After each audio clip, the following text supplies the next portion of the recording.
محمد. ايوه. السلام عليكم. السلام ورحمة الله وبركاته. عيني يا محمد الحين كيف افعل؟ قبعت والتبيع قلنا نرسل حق ولدي حق الكفي. كيف فعلتم منين؟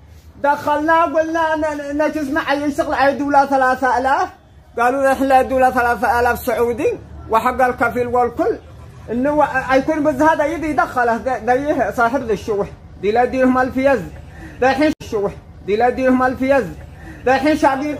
ها؟ ايوه ما اعرف. انت عرفت هذا يدي لا بيع الفيز؟ ايوه. هيا الله يصح روحك.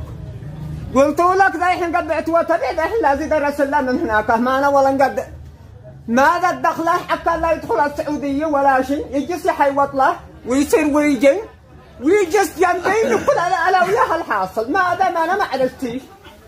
ذا الحين قالوا ما بالله ازيد ما عرفتيش.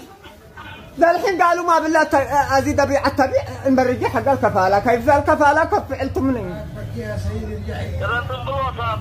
ايه كيف قال احنا بالوسط؟ ليش ما قلت لنا ام بي كفايل وانهم اي الدولة ذا الحين 2500 واش تجين اي يقسموها نصين ولا ولد محمد سعيد قال لك انهم اي يدوله حق الكفيل انهم ادم اي يدوله ما ادري كم انا خبطوني لا لعم ولا خبطوني لا لعم ولا عجوز لا لعم ولا لدرا. ليش ما فهمتوني؟ كنا عن الجسم نراعوا كلنا الحاصل.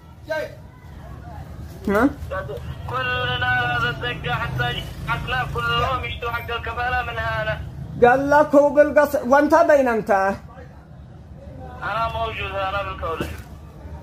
يوم انت شي بالقصير؟ قد تروحتوا. وليش تروح؟ من فضل الكفالة. من فضل الكفالة. هيا هو هذا الوجع. من فضل الكفالة قلنا كان تروحنا إلا عشي تبيع ولا بقرة ولا ندي لك شوي لبن وقديه. ورجعنا ثاني. هيا هو ذا الوجع. هيا انت دارين تواصل انت ولدي. اذا التلفون طلع علي لو استصي تواصل انت ولدي ولا يروح له ابوه دوليه ما انا ما ابي قدره قد بعتوا حقي ومالي تواصل انت ولدي. اذا التلفون طلع علي لو استصي تواصل انت ولدي ولا يروح له ابوه دوليه ما انا ما ابي قدره قد